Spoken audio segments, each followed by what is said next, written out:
in consumer behavior in a consumer internet business. You said that this is a time for soul searching in social media businesses, and you were part of building the largest one. What soul searching are you doing right now on that? I feel tremendous guilt. I think we all knew in the back of our minds, even though we feigned this whole line of like, there probably aren't any really bad unintended consequences. I think in the back, deep recesses of our minds, we kind of knew something bad could happen. But I think the way we defined it was not like this. It literally is a point now where I think we have created tools that are ripping apart the social fabric of how society works. That is truly where we are.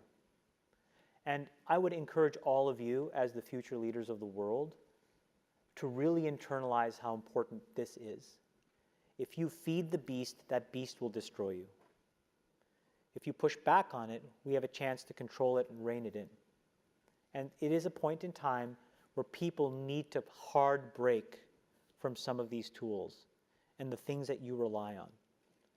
The short-term dopamine-driven feedback loops that we have created are destroying how society works.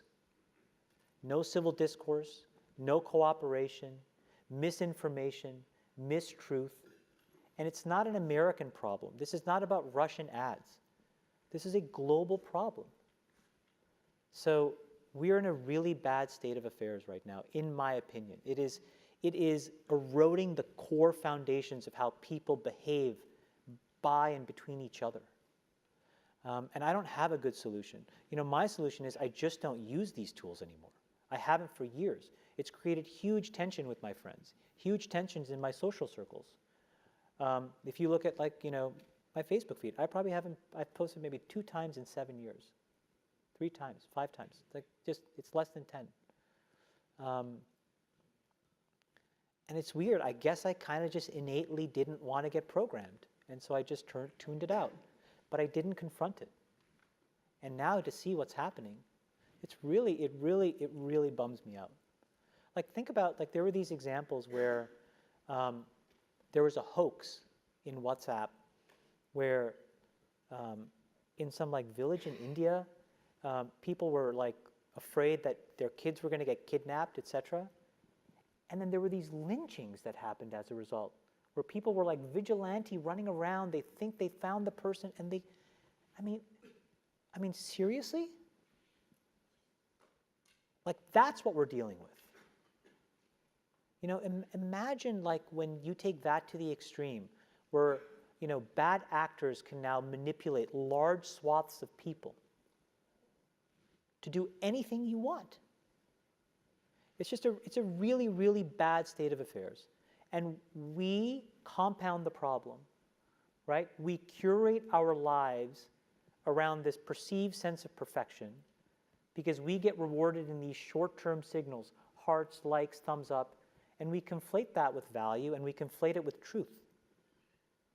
And instead, what it really is fake, brittle popularity that's short-term and that leaves you even more, and admit it, vacant and empty before you did it. Because then it forces you into this vicious cycle where you're like, what's the next thing I need to do now? Because I need it back. Think about that compounded by 2 billion people. And then think about how people react then to the perceptions of others. It's really bad. It's really bad. It sounds like you're taking deep personal responsibility also in being a part of it.